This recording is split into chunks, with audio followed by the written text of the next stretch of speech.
بسم الله الرحمن الرحيم بسم الله الرحمن الرحيم. السلام عليكم ورحمة الله وبركاته.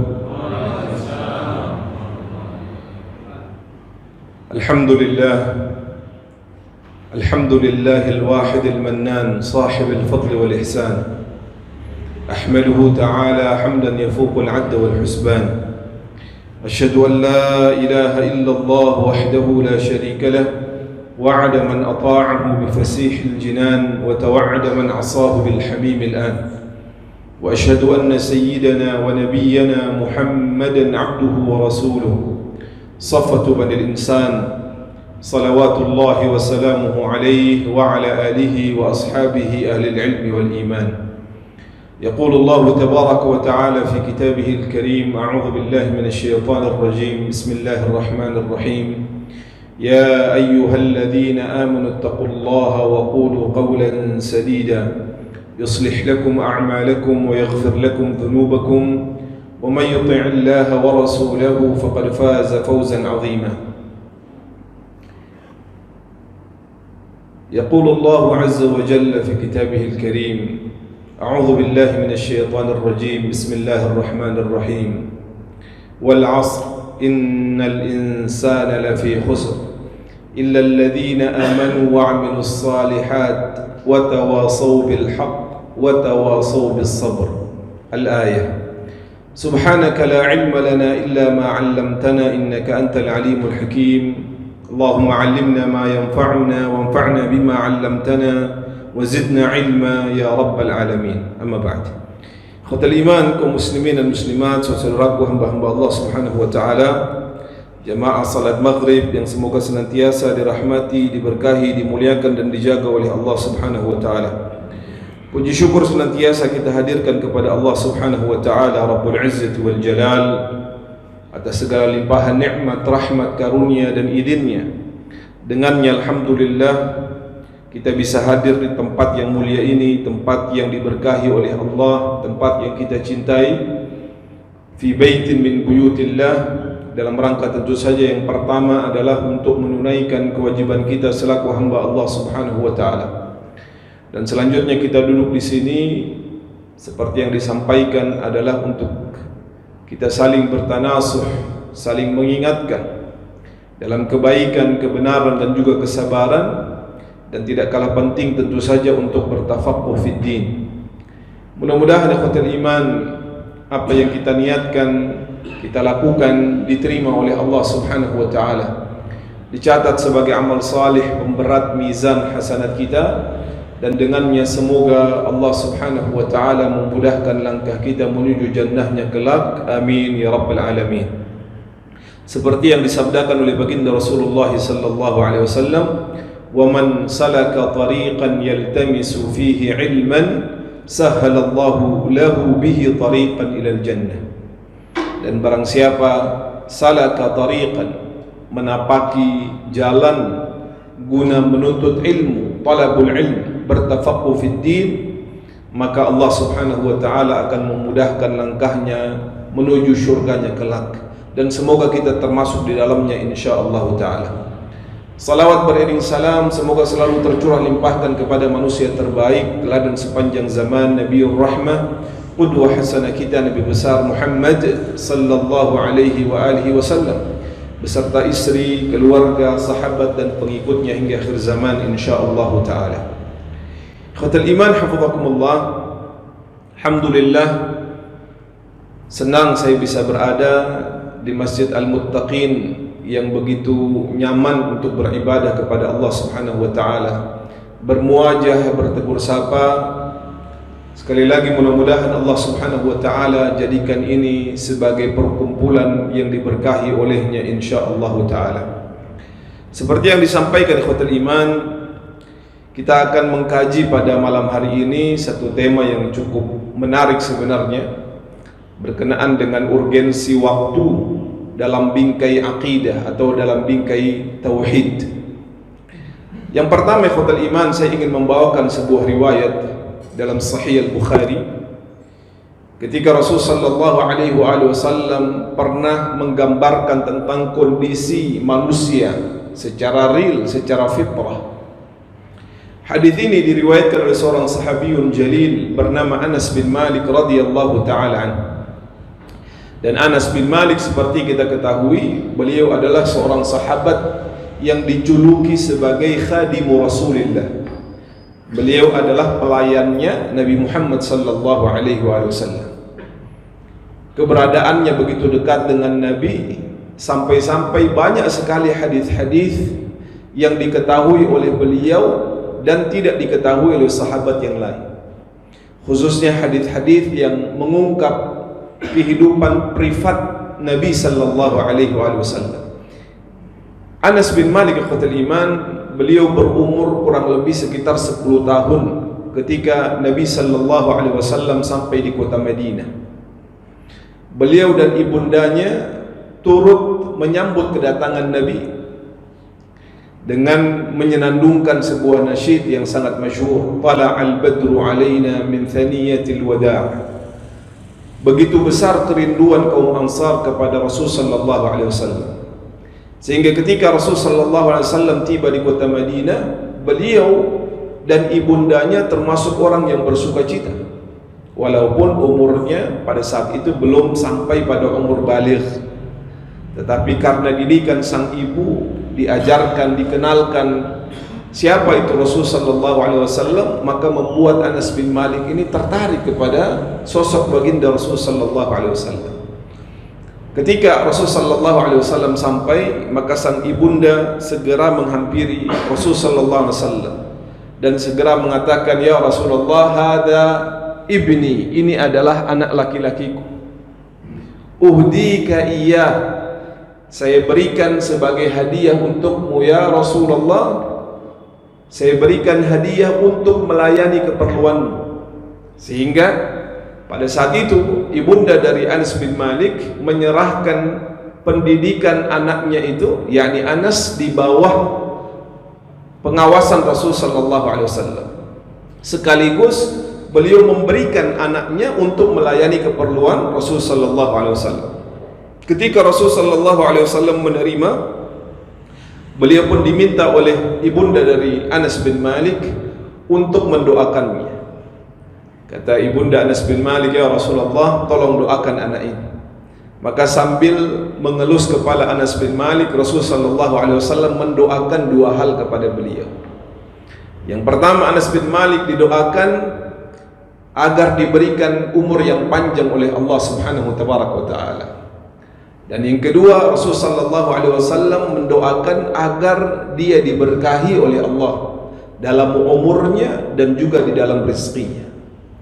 Dan ini khotul iman, bisa kita dapati betapa kehidupan Anas bin Malik itu sepanjang hidupnya mendapatkan keberkahan, salah satu bentuk jawaban dari doa Rasul sallallahu alaihi wasallam.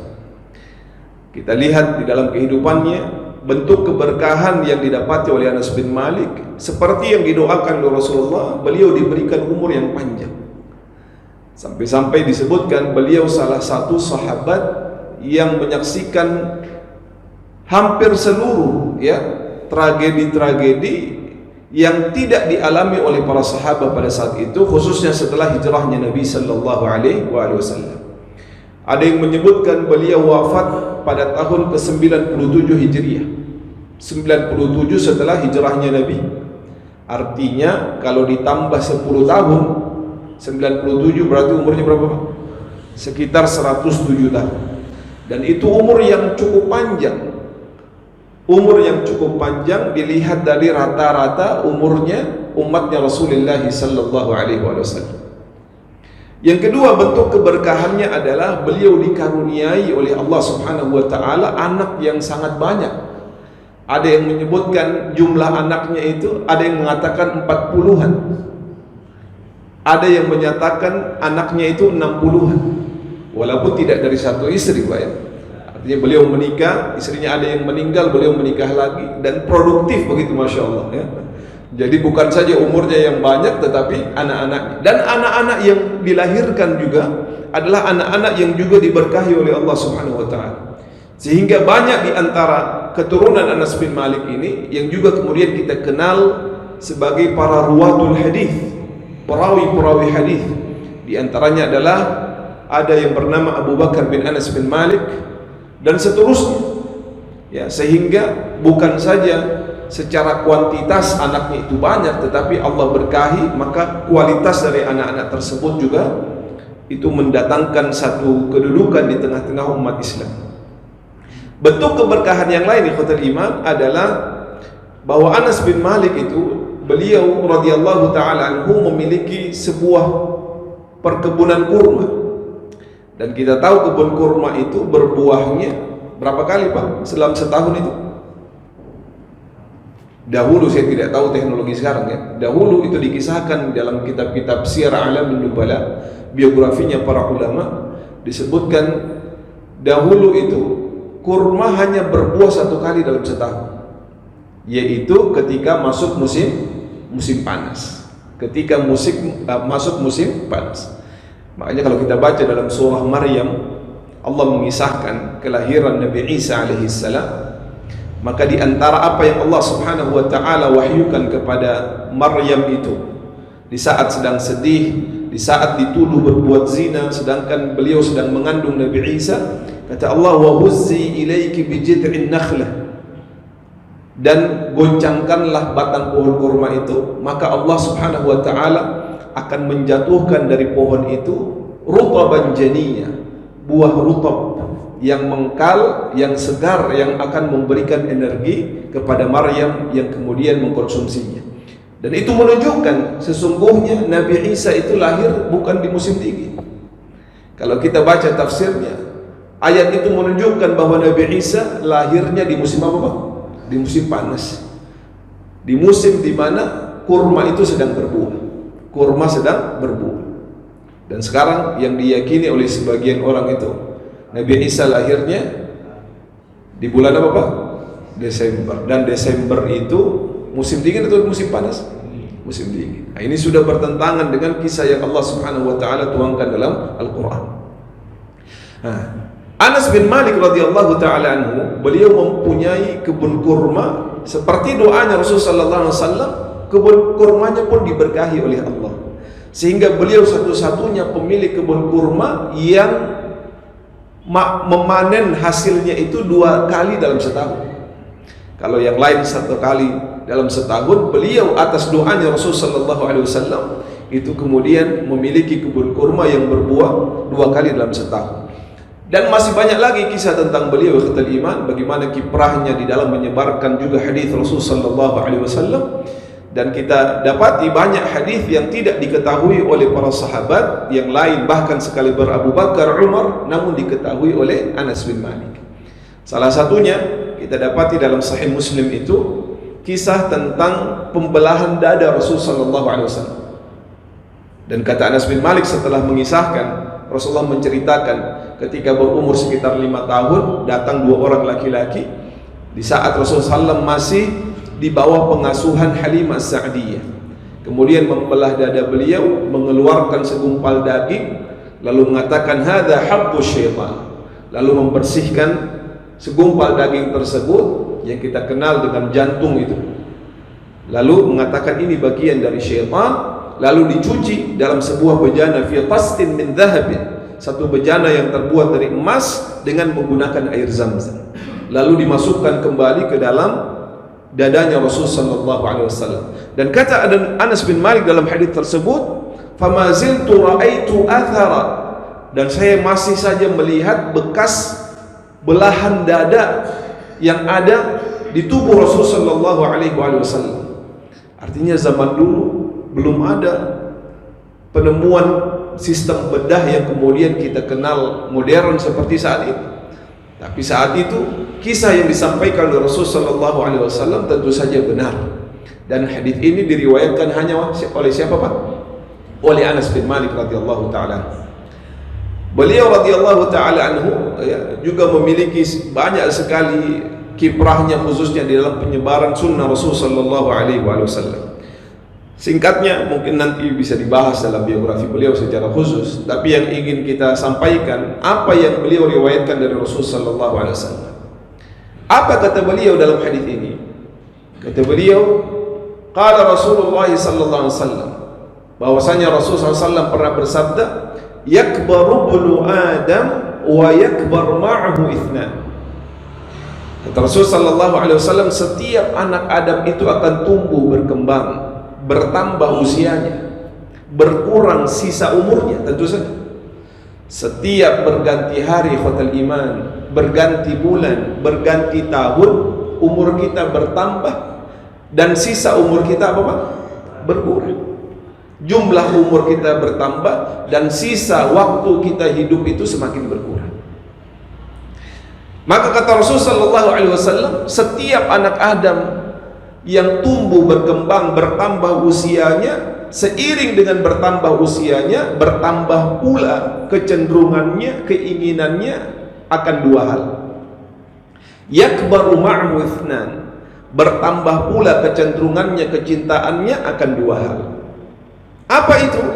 Kata Rasulullah SAW, yang pertama adalah hubbul mal wa tulul umur. Dia akan semakin cinta terhadap harta dan semakin cinta untuk memiliki umur yang panjang. Jadi kita bisa buktikan, tanya pada diri kita masing-masing, apakah benar atau tidak sabda ini? Dan rata-rata memang benar.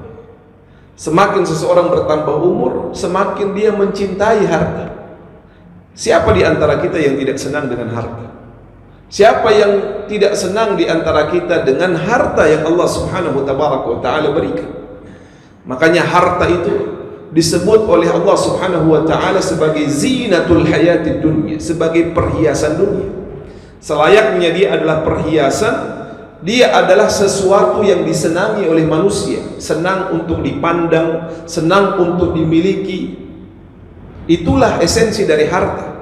Makanya Allah Subhanahu wa taala berfirman dalam surah Al-Kahf yang kita baca di malam atau di hari Jumat. Apa kata Allah? Al-malu wal banuna zinatul hayatid dunya. Bahwasanya harta dan anak-anak itu Allah ibaratkan sebagai perhiasan dunia. Maka siapapun di antara kita, yang alim, yang tidak alim, yang mukmin maupun yang kafir, semuanya senang dengan harta. Dan seiring dengan bertambah umurnya, kecintaannya terhadap harta itu juga semakin besar.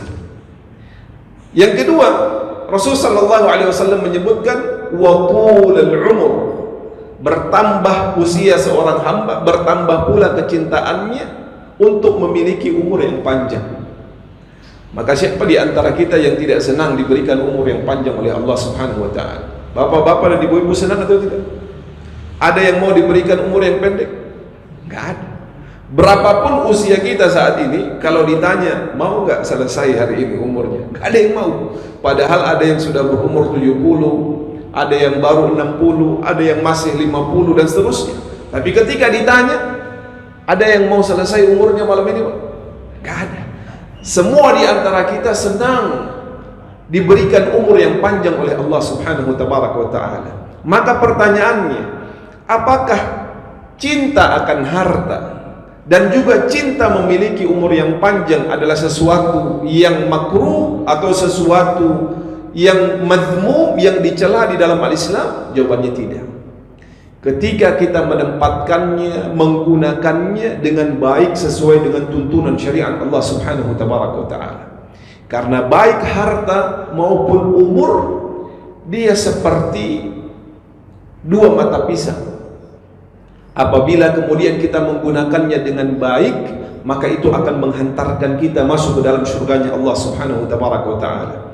Kenapa demikian, ikhwatal iman? Karena fitrahnya manusia adalah cenderung memiliki kecenderungan kecintaan, di antaranya terhadap harta tadi. Tidak bisa kemudian karena dia seorang yang alim lalu tiba-tiba dia tidak senang dengan harta, tidak bisa. Yang ada adalah dia memanage untuk menempatkan harta itu hanya di tangannya, tidak di hatinya. Untuk melepaskan kecintaan dan kecenderungan terhadap harta itu tidak mungkin. Kenapa ya fatal iman? Karena Allah Subhanahu wa taala menghiasi pada diri setiap manusia kecintaannya, kecenderungannya terhadap harta, bahkan harta yang banyak.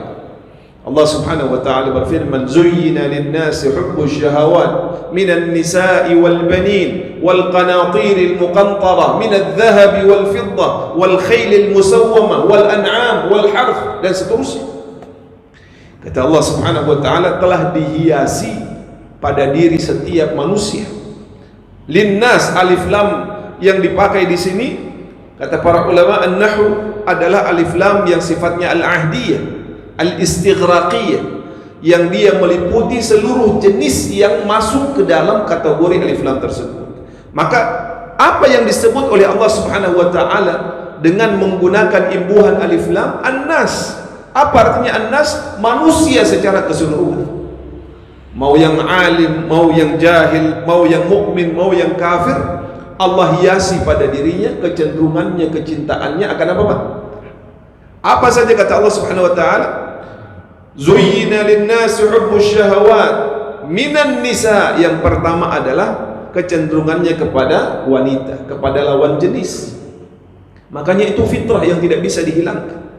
Laki-laki senang dengan wanita, wanita senang dengan laki-laki. Itu fitrah.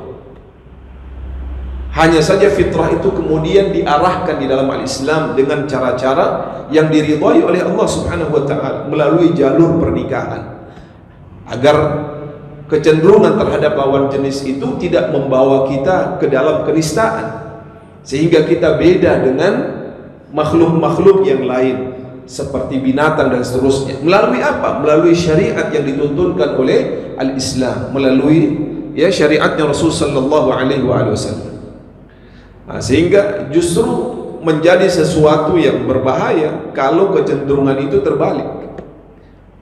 Sekarang na'udzubillah dengan kampanye yang begitu masif untuk melegalkan yang kita kenal dengan LGBT itu, na'udzubillah. Sampai-sampai hal tersebut dianggap menjadi sesuatu yang biasa. Lihat lawan jenis tidak tertarik, tapi lihat sesama jenis kok ada getaran-getaran, na'udzubillah. Maka sesungguhnya itu menyalahi fitrah yang Allah Subhanahu wa taala ciptakan. Wal banin, kecenderungannya, kecintaannya terhadap siapa, Pak? Anak. Sehingga orang tua itu tidak perlu diajarkan untuk mencintai anaknya. Kenapa? Karena secara fitrah Allah hadirkan di dalam hatinya. Justru Allah ingatkan anak-anak itu untuk berbuat baik kepada orang tuanya. Allah tidak mengingatkan dalam Al-Quran wabil banina ihsana wabil auladi ihsana, tidak ada. Dan kepada anakmu maka berbuat baiklah, tidak perlu diingatkan oleh Allah, karena secara fitrah Allah hadirkan di dalam hati setiap manusia yang Allah ciptakan. Justru yang perlu Allah ingatkan itu adalah sesuatu yang sering dilalaikan. Kalau orang tua tidak perlu diajarkan, pasti kasihnya itu sepanjang masa, sepanjang jalan, sepanjang umurnya. Tapi justru anak-anak yang sering melupakan kebaikan orang tuanya. Itulah mengapa dalam Al-Quran Allah berkali-kali mengulang wabil walidaini apa Pak? Ihsan. Dan kepada kedua orang tua maka berbuat baiklah. Karena yang sering melupakan itu adalah anak. Ketika sudah tumbuh dewasa, apatah lagi bekerja dan berkeluarga, seringkali orang tuanya itu dilupakan. Padahal di umur-umur senja seperti itu, perhatian kasih sayang anak itu sungguh sangat dibutuhkan. Oleh siapa? Oleh para orang tua. Maka Allah Subhanahu wa taala mengingatkan berkali-kali agar anak-anak itu berbakti kepada orang tuanya. Kemudian Allah melanjutkan wal banin wal qanatiril muqantara min adh-dhahab wal fiddah, dan mereka mencintai harta itu dalam jumlah qanatiril muqantara, jumlah yang sangat besar. Makanya orang yang kemudian tidak membatasi dirinya dengan sifat qanaah, kata Rasulullah, seandainya manusia itu diberikan oleh Allah Subhanahu wa taala satu gunung emas, yang jangankan 7 turunan, mungkin 10 turunan juga nggak habis itu dimakan emasnya, dia masih menginginkan gunung emas yang kedua, yang ketiga, yang keempat. Seperti itulah sifat manusia. Awalnya kecenderungan terhadap harta itu sudah menjadi fitrah, tapi ketika tidak dibentengi dengan keimanan, tidak diarahkan sesuai dengan syariat, maka dia menjadi keinginan yang tamak, yang ingin menguasai sebanyak-banyaknya harta, wal'iyadu billah. Sehingga ikhwatul iman, kata para ulama, kecenderungan akan dua hal ini. Yang pertama tentang harta bisa menjadi potensi untuk menghantarkan dirinya masuk ke dalam surganya Allah. Kapan? Ketika dia menggunakan harta tersebut sebanyak-banyaknya untuk Allah subhanahu wa ta'ala.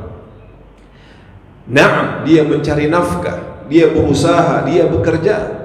Tapi ingat ikhwatul iman, dari harta yang didapatkan itu Allah subhanahu wa ta'ala memerintahkan dia untuk mengeluarkan, tidak seluruhnya, tapi sebagian, bahkan sebagian kecil dari apa yang dia miliki.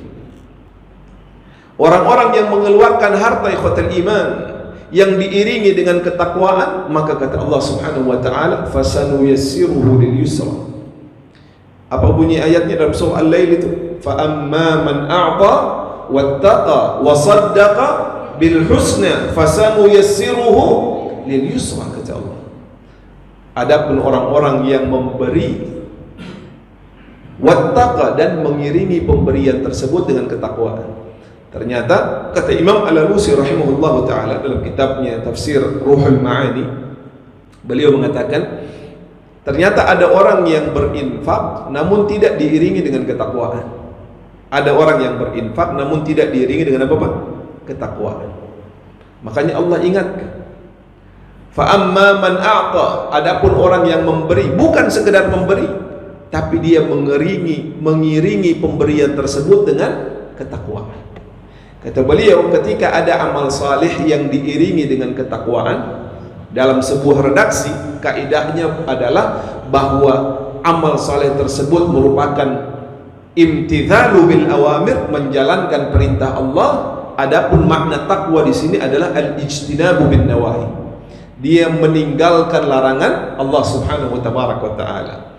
Karena kata beliau, ada orang-orang yang berinfak, mengeluarkan hartanya tapi tidak diiringi dengan ketakwaan. Contohnya seperti apa? Seperti orang memberi tapi niatnya itu adalah untuk riya. Orang memberi tapi tujuannya adalah agar pemberian itu dibalas oleh orang yang menerima. Apakah dengan bentuk hormat, bentuk terima kasih, balas jasa dan lain sebagainya. Kalau tidak dia mendapatkan hal tersebut, maka akan diungkit-ungkit. Oh, dulu kalau saya nggak bantu udah melarat itu orang tersebut. Ketemu di mana saja diceritakan, diungkit-ungkit dan lain sebagainya. Atau kemudian kata para ulama, orang yang memberi dan kemudian tidak diiringi dengan ketakwaan adalah memberi dengan maksud memohon dan meminta balasan dari pemberian tersebut dari orang yang menerima, tidak semata-mata karena Allah subhanahu wa ta'ala. Padahal orang yang memberi dengan ketakwaan itu, ketika dia memberi, maka dia hanya memohon balasannya dari siapa Pak? Allah subhanahu wa ta'ala. Untuk apa kita memberi lalu meminta balasan dari orang yang kita berikan tersebut? Karena balasannya hanya setimpal atau bahkan lebih kecil dari apa yang kita beri. Tapi kalau kita memberi dan menginginkan balasannya dari Allah, maka tentu balasan Allah subhanahu wa ta'ala itu sangat besar. Satu dibalas 700 kali lipat oleh Allah subhanahu wa ta'ala. Sehingga ketika orang memberi dengan ketakwaan, maka sesungguhnya harta yang dikeluarkan itu akan diberkahi oleh Allah subhanahu wa ta'ala, akan diberikan ganjaran yang besar berlipat-lipat oleh Allah subhanahu wa ta'ala. Walaupun di sisi yang lain Islam mengajarkan si pemberi untuk lupa dengan apa yang dia berikan, karena dia sedang bermuamalah dengan Allah subhanahu wa ta'ala. Ketika memberi, lupakan karena engkau memohon balasan dari Allah. Adapun orang yang menerima, nah ini di sisi yang lain Islam mengajarkan agar tidak lupa berterima kasih kepada orang yang telah memberi dan membantu. Jadi ini ajaran kepada orang yang menerima bantuan. Di sisi yang lain orang yang memberikan bantuan diajarkan untuk melupakan. Sampai-sampai disebutkan, la yashkurullah man la yashkur an-nas. Tidak dikatakan seseorang itu bersyukur kepada Allah jika dia tidak pandai bersyukur kepada manusia. Jadi bayangkan kalau masing-masing memainkan perannya, yang memberi memberikan dengan ketakwaan, yang menerima pun menerima dengan ketakwaan, maka aman dunia ini. Tidak perlu menuntut balas jasa karena dia hanya mengharap pahala di sisi Allah Subhanahu wa taala. Ikhwatul iman hafizakumullah, seperti itulah potensi harta. Sebaliknya, kalau dia menafkahkan hartanya itu di jalan kemaksiatan, dia menggunakan hartanya untuk hura-hura pada sesuatu yang kemudian tidak bermanfaat, maka potensi harta yang menjadi fitrah dan kecenderungan manusia di dalam mencintai harta tersebut akan menggiring dirinya masuk ke dalam nerakanya Allah Subhanahu wa taala, wal'iyadu billah. Begitu juga dengan mencintai umur yang panjang, ikhwatul iman. Dan ketika berbicara tentang umur, maka kita sedang berbicara tentang waktu. Karena kata Imam Hasan al-Basri rahimahullahu ta'ala, fa'lam innaka ayyam, ketahuilah sesungguhnya engkau itu hanya terdiri dari hari-hari. Jadi kita hidup di atas muka bumi ini, kata beliau, itu hanya terdiri dari hari-hari yang Allah telah tentukan. فَإِذَا ذَهَبَ الْأَيَّامُ ذَهَبَ بَعْضُكَ, apabila sebagian hari itu telah pergi, maka sebagian dari waktumu juga telah habis. Makanya dengan bertambahnya umur, seperti yang kita sampaikan di awal, sebenarnya itu sedang mengurangi porsi hidup kita di atas muka bumi. Semakin kita mengetahui tentang hal tersebut dalam kerangka akidah tauhid kita, semakin kita mendekatkan diri kepada Allah Subhanahu wa taala. Maka bagaimana kita mengerahkan potensi mencintai umur panjang itu untuk mendapatkan keridhaan Allah? Maka dalam sebuah hadis dari Abu Bakrah an abihi an jaddihi, ini hadis yang cukup unik karena perawinya itu meriwayatkan dari 3 generasi sekaligus. Cucunya sahabat, ayahnya sahabat, kakeknya juga sahabatnya Nabi sallallahu alaihi wasallam. Dari Abu Bakrah itu dia meriwayatkan dari ayahnya, ayahnya dari kakeknya. Beliau mengatakan, saya mendengar Rasulullah sallallahu alaihi wasallam suatu ketika pernah ditanya oleh seorang sahabat, ayyun nas khair, siapa itu manusia yang terbaik ya Rasulullah? Maka Rasul sallallahu alaihi wasallam menjawab, khairun nas, sebaik-baik manusia itu man tala umruhu wa hasuna amaluhu. Orang yang terbaik itu, kata Rasulullah, di sisi Allah Subhanahu wa taala adalah orang yang diberikan umur yang panjang. Jadi potensi setiap manusia yang mencintai umur yang panjang itu bisa membawa dirinya menjadi hamba Allah Subhanahu wa taala yang terbaik. Ayyun nasi khair, siapa manusia yang terbaik? Rasulullah menjawab, sebaik manusia di sisi Allah adalah man tala umruhu, orang yang diberikan waktu oleh Allah, orang yang diberikan umur yang panjang oleh Allah Subhanahu wa taala. Tapi ingat, apa yang dia lakukan di umur tersebut? Wa hasuna amaluh, dia isi padat waktunya, dia isi padat umurnya dengan amal-amal saleh kepada Allah Subhanahu wa taala. Tidak menyia-nyiakan waktu yang Allah Subhanahu wa taala berikan. Karena para ulama menjelaskan ikhwatul iman bahwa waktu itu adalah nikmat Allah Subhanahu wa taala yang Allah berikan kepada kita. Dan selayaknya nikmat dia akan dimintakan pertanggungjawaban oleh Allah Subhanahu wa taala nanti pada hari kiamat. Dalam sebuah hadis disebutkan ikhwatul iman, la tazulu qadama 'abdin yaumal qiyamah hatta yus'alu an arba' khisal. Pada hari kiamat nanti kaki seorang hamba itu tidak akan berpindah dari tempat di mana dia berdiri. Dan berdirinya seorang hamba itu sampai menunggu keputusan Allah itu waktu yang sangat lama.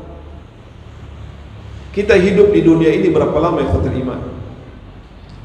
Kalau mengikuti umur umatnya Rasulullah sallallahu alaihi wasallam, beliau bersabda, a'maru ummati ma baina 60 ila 70. Umur umatku itu berkisar antara 60 sampai 70 tahun.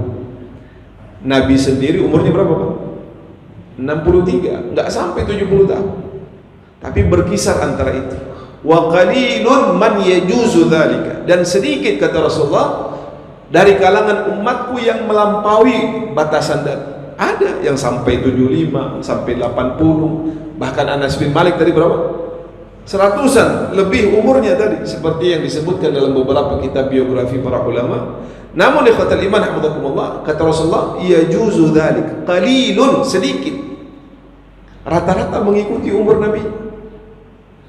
Makanya umur umat terdahulu itu panjang-panjang karena mengikuti umur nabinya. Ya. Nabi Nuh alaihi salam berapa umurnya? Alfa sanatin illa 50 'am. 1000 tahun kurang 50. Jadi berapa itu, Pak? 950. Walaupun para ulama tafsir masih berbeda pendapat. Ini 950 apakah umurnya dari lahir sampai meninggal atau umur dakwahnya? Atau umur beliau berdakwah. Ketika beliau kemudian mengatakan, inni da'autu qaumi laila wa nahara falam yazidhum du'ai illa firara. Ya Allah, aku telah berdakwah siang dan malam, menyeru untuk beribadah kepadamu ya Allah. Tapi semakin aku menyeru mereka, semakin mereka menjauh, semakin mereka lari, dan seterusnya. Umurnya dulu panjang-panjang, ya. Dan kita, kata Rasul sallallahu alaihi wasallam, mengikuti umur beliau sallallahu alaihi wasallam antara 60 sampai 70 tahun.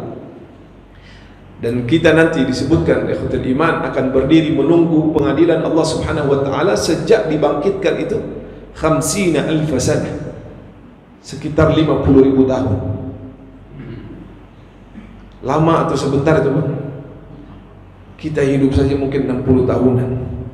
Namun proses ketika kita mulai dibangkitkan sampai akhirnya kita diputuskan surga atau nerakanya Allah, Allahumma adkhilnal jannah. Kita berharap mudah-mudahan Allah Subhanahu wa taala mengumpulkan kita dalam surganya insyaallah. Maka waktu tunggu itu adalah 50.000 sanah, sekitar 50.000 tahun. Sehingga perjalanan kita di dunia ini masih sangat sebentar ya kata iman, dibandingkan dengan perjalanan yang akan kita lalui nanti di alamul barzakh.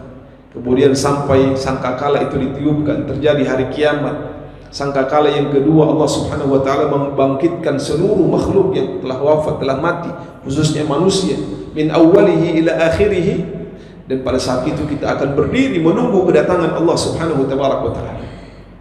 Maka pada saat itu khatul iman hafizakumullah, tentu jika dibandingkan dengan waktu yang Allah Subhanahu wa taala berikan di dunia ini yang sangat sebentar, waktu itu akan sangat lama. Tapi di sanalah kemudian kita akan mendapatkan hasil yang sifatnya itu abadi. Maka waktu yang Allah Subhanahu wa taala berikan di dunia ini yang sebentar, ketika kita menginginkan menjadi hamba Allah Subhanahu wa taala yang terbaik, ikuti apa yang disabdakan oleh Rasulullah sallallahu alaihi wasallam. Khairun nas, sebaik-baik manusia itu apa? Man tala umuruh, orang yang dipanjangkan umurnya oleh Allah. Wa hasuna amaluh, kemudian dia mengisi padat umur tersebut, waktu tersebut dengan amal-amal saleh kepada Allah Subhanahu wa taala. Dan sebaliknya, ketika ditanya wa ayyun nasi syarr, lalu siapa manusia yang paling buruk ya Rasulullah? Maka Rasul sallallahu alaihi wasallam menjawab, wa syarrun nas, seburuk-buruk manusia itu adalah, jawabannya sama, man tala umuruhu, orang yang diberikan waktu yang panjang oleh Allah, umur yang panjang oleh Allah Subhanahu wa taala, akan tetapi sa'a amaluh, dia mengisi hari-harinya, mengisi hidupnya, mengisi waktunya, mengisi umurnya dengan amal-amal yang dimurkai oleh Allah Subhanahu wa taala. Bukan saja dalam bentuk kemaksiatan, tapi melalaikan dirinya dari mengingat Allah, mengisi waktunya dengan sesuatu yang tidak bermanfaat. Ini juga termasuk sesuatu yang dimurkai oleh Allah Subhanahu wa taala. Karena apa ikhwatul iman? Sejatinya umur itu adalah nikmat yang Allah Subhanahu wa taala berikan, yang kelak akan ditanya oleh Allah Subhanahu wa taala pada hari kiamat nanti. Makanya kita sempurnakan hadis tadi, kata Rasulullah, tidak akan beranjak kaki seorang hamba itu pada hari kiamat nanti sampai Allah Subhanahu wa taala bertanya kepadanya tentang 4 hal. Apa saja? Yang pertama, an umurihi fima afna. Pertama yang Allah Subhanahu wa taala tanya bukan tentang hartanya, bukan tentang amalnya. Tetapi yang Allah tanya adalah tentang umurnya. Umur yang merupakan nikmat yang Allah berikan, waktu yang merupakan nikmat yang Allah berikan kepada seorang hamba, untuk apa dia gunakan? Apakah dia mengisinya dengan beribadah kepada Allah sesuai dengan tujuan Allah menciptakan manusia, wa ma khalaqtul jinna wal insa illa liya'budun, atau lebih banyak hal yang melalaikan dia dari Allah Subhanahu wa ta'ala. Allah bertanya tentang umurnya, fima afna, untuk apa dia habiskan, tentang waktunya, untuk apa dia gunakan. Maka masing-masing kita harus mempersiapkan jawaban ketika Allah akan bertanya. Sampai umur saat ini sudah lebih banyak mana yang kita lakukan ikhwatal iman? Apakah kebaikan atau keburukan, ketaatan atau kejahatan? Wal'iyadu billah. Tidak perlu menyalahkan orang, masing-masing introspeksi diri, karena kelak kita juga akan ditanya sendiri-sendiri oleh Allah Subhanahu wa ta'ala. Tidak pandang ini anak kiai, ini putra kiai, ini orang tuanya begini dan begitulah. Semuanya akan ditanya sendiri-sendiri oleh Allah Subhanahu wa ta'ala. Yang kedua, ikhwatul iman, wa an syababihi fima ablah, tentang masa mudanya, untuk apa dihabiskan. Para ulama itu luar biasa di dalam menjelaskan hadis ini. Mereka mengatakan Allah Subhanahu wa ta'ala mengkhususkan waktu muda, padahal Allah sudah bertanya tentang sesuatu yang umum. Bukankah masa muda itu bagian dari umur manusia? Tapi kenapa Allah bertanya lebih spesifik tentang masa muda itu? Tentu jawabannya sangat panjang. Di antaranya kata para ulama, karena waktu muda yang pertama adalah waktu yang paling panjang yang dilalui oleh seorang manusia. Sebagian ulama mengatakan waktu muda itu dimulai ketika seseorang masuk umur baligh sampai kemudian umurnya 40 tahun. Ada yang mengatakan sampai umurnya 50 tahun. Berbeda di kalangan para ulama. Jadi yang 50 masih disebut muda insyaallah ya oleh sebagian ulama ya. Dan ini waktu yang paling panjang dibandingkan dengan masa anak-anak dan masa syaikhukhah, masa tua, maka inilah masa yang paling panjang. Yang kedua, Allah Subhanahu wa ta'ala menjadikan masa muda itu adalah masa terkuatnya seorang manusia. Makanya dalam Al-Quran Allah hadirkan quwwah itu di antara dua dha'af. Dan quwwah yang dimaksud di sini adalah kekuatan adalah ketika dia berada di masa muda. Makanya masa muda adalah masa di mana seseorang itu energik, produktif, sehingga dia mampu di masa tersebut melakukan banyak hal. Ketika kemudian dia menghabiskan masa mudanya dalam ketaatan, Allah Subhanahu wa ta'ala akan mengganjarnya dengan pahala yang begitu besar. Bahkan salah satu keistimewaan yang Allah berikan adalah Allah berikan perlindungan di padang mahsyar nanti, khusus bagi siapa? Para pemuda yang di masa mudanya tumbuh berkembang, menjaga keimanannya, ketaatannya, ibadah kepada Allah Subhanahu wa ta'ala. Rasulullah sallallahu alaihi wasallam bersabda, sab'atun yudhilluhumullahu fi dhillihi yawma la dhilla illa dhilluh. Ada 7 golongan yang Allah berikan naungan di hari di mana tidak ada naungan kecuali naungannya siapa Pak? Allah Subhanahu wa ta'ala. Dan Allah menyebutkan pertama kali siapa? Syabun nasha'a fi ibadatillah. Allah tidak menyebutkan orang tua yang rajin ke masjid, yang rajin beribadah, tidak. Karena secara fitrah dia akan kembali kepada Allah Subhanahu wa ta'ala. Tapi yang kemudian membanggakan Allah Subhanahu wa ta'ala adalah mereka, anak-anak muda yang tumbuh berkembang di dalam ibadah kepada Allah Subhanahu wa ta'ala. Maka Allah memberikan satu keistimewaan dengan memberikan naungan kepada mereka pada hari kiamat nanti. Bahkan ikhwatal iman, dalam sebuah hadis Rasulullah sallallahu alaihi wasallam menjelaskan, wa inna Allaha la ya'jabu minasyab laysat lahu sabwah. Dan sesungguhnya Allah itu kagum. Allah yang menciptakan manusia, Allah kagum terhadap ciptaan. Kepada siapa? Ciptaan yang seperti apa? Minasyab, Allah kagum terhadap seorang pemuda laysat lahu sabwah, yang tidak memiliki penyimpangan. Karena masa muda biasanya adalah masa ya di mana seseorang ingin mencari jati dirinya, ajang coba-coba. Walaupun seringkali coba-cobanya itu lebih banyak mudaratnya, tapi itulah pemuda. Namun ketika ada pemuda-pemuda yang tidak melakukan penyimpangan, dia tumbuh dalam keimanan, ketaatan, ketakwaan kepada Allah, maka inilah pemuda-pemuda yang membanggakan Allah Subhanahu wa ta'ala. Sampai-sampai kata Rasulullah, innallaha la ya'jab, Allah itu takjub, kagum terhadap siapa? Pemuda yang tidak memiliki penyimpangan tadi. Sehingga ikhwatal iman hafizakumullah, dengan beragam keistimewaan yang Allah berikan pada masa muda itu, nanti pada hari kiamat Allah akan bertanya secara spesifik, untuk apa kamu habiskan masa muda itu? Dan masing-masing kita juga harus menyiapkan jawaban. Baru setelah dua pertanyaan tentang waktu, tentang umur, yang ketiga Allah baru bertanya, wa an ilmihi madza amila fihi, tentang ilmu yang dia dapatkan, untuk apa dia kerjakan, apa yang dia kerjakan, untuk apa dia gunakan. Dan yang keempat, wa an malihi min aina iktasabahu wa fima anfaqah. Dan yang keempat Allah akan bertanya tentang harta, dari mana dia dapatkan dan untuk apa dia gunakan. Maka masing-masing di antara kita ikhwatul iman harus tahu dari mana harta ini kita dapatkan, dan kita juga harus tahu untuk apa kita gunakan. Kenapa? Karena orang-orang yang beriman itu meyakini berdasarkan hadis Rasul sallallahu alaihi wasallam, setiap sen yang dia hasilkan itu akan ditanya oleh Allah. Aminal halal, aminal haram, apakah dari sumber yang halal atau sumber yang haram? Untuk apa dia gunakan? Dia keluarkan untuk sesuatu yang diridhai oleh Allah atau sesuatu yang dimurkai oleh Allah? Semuanya akan ditanya oleh Allah Subhanahu wa ta'ala. Sehingga ikhwatul iman hafizakumullah, berbicara tentang waktu di dalam al-Islam, sungguh Islam memberikan perhatian yang begitu besar.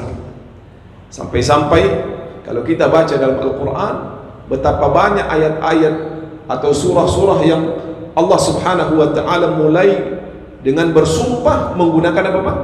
Menggunakan waktu. Wal asr, wad duha, demi masa atau demi waktu, demi waktu duha, wal fajr, demi waktu apa Pak? Fajar. Apalagi Pak? Wal lail, dan demi waktu malam. Wan nahar idza tajalla, dan demi waktu siang. Dan seterusnya. Beragam sumpah Allah Subhanahu wa ta'ala, dan tidak ada satu sumpah yang dihadirkan oleh Allah Subhanahu wa ta'ala di dalam Al-Quran kecuali menunjukkan arti penting dari apa yang dibawa oleh Allah dalam sumpah. Dan di antara yang dibawa oleh Allah Subhanahu wa ta'ala itu adalah bersumpah dengan menggunakan apa Pak? Menggunakan waktu. Kenapa? Karena waktu itu penting dalam kehidupan seorang hamba, bahwa saking pentingnya waktu tersebut Allah Subhanahu wa ta'ala akan mempertanyakannya orang per orang tentang waktu yang telah Allah Subhanahu wa ta'ala berikan. Akhirnya ikhwatal iman hafizakumullah, para ulama menjelaskan bahwa waktu itu adalah sebuah anugerah Allah, sebuah nikmat yang Allah Subhanahu wa ta'ala berikan. Tsumma latus'alunna yawma idzin 'anil na'im. Maka tentu saja untuk mengisinya kita membutuhkan ilmu. Mengisinya dengan apa ikhwatal iman? Dengan amal saleh kepada Allah Subhanahu wa ta'ala, dengan hal-hal yang bermanfaat untuk diri kita, untuk agama kita, untuk keluarga kita, untuk akhirat kita. Sehingga di dalam melakukan sesuatu ukurannya itu jelas. Apakah yang akan saya lakukan ini memberikan manfaat bagi saya di akhirat atau tidak? Kalau dia memberikan manfaat, maka teruskan. Karena itu bagian dari mengisi waktu yang diridhai oleh Allah Subhanahu wa ta'ala. Dan kelak kita akan memanen hasil dari apa yang kita lakukan ketika mengisi waktu tersebut. Dan kalau kita nilai bahwa apa yang kita lakukan di dalam mengisi waktu tersebut adalah mendatangkan murka Allah atau tidak memberikan manfaat untuk akhirat kita, maka tinggalkan. Karena sesungguhnya itu akan menjadi bumerang bagi kita. Tsumma latus'alunna yawma idzin 'anil na'im. Akhirnya ikhwatul iman hafizakumullah, ketika kita sudah berada di penghujung tahun ini, para ulama menjelaskan untuk memperbaiki diri satu yang bisa kita lakukan. Apa itu? yaitu muhasabah, introspeksi diri. Karena muhasabah adalah perintah Allah Subhanahu wa taala. Allah berfirman, "Ya ayyuhalladzina amanu ittaqullaha wal tanzur nafsum ma qaddamat lighad wattaqullaha innallaha khabirum bima ta'malun." Maka ini adalah ayat yang mengajarkan kepada kita tentang perintah untuk bermuhasabah. Karena muhasabah adalah karakter dari orang-orang yang bertakwa. Muhasabah itu akan mendatangkan perbaikan diri. Muhasabah juga adalah bagian dari penyesalan yang ketika itu dilakukan, insya Allah akan mendatangkan perbaikan di dalam diri ini. Mudah-mudahan ikhwatal iman, Allah senantiasa memberikan taufik dan hidayah kepada kita semua, sehingga kita mampu mengisi waktu yang Allah anugerahkan ini dengan amal saleh kepada Allah. Dan semoga dengannya Allah Subhanahu wa ta'ala memudahkan hisab kita dan memudahkan langkah kita menuju jannahnya. Amin ya rabbal alamin. Ini saja yang bisa kita sampaikan karena waktu juga yang sudah masuk waktu Isya.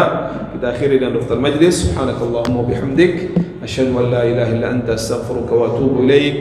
أقول قولي هذا وأستغفر الله لي ولكم ولسائر المسلمين والمسلمات وفوق كل ذي علم عليم وصل اللهم على نبينا محمد وعلى آله وصحبه وبارك وسلم وآخر دعوانا الحمد لله رب العالمين ثم السلام عليكم ورحمة الله وبركاته.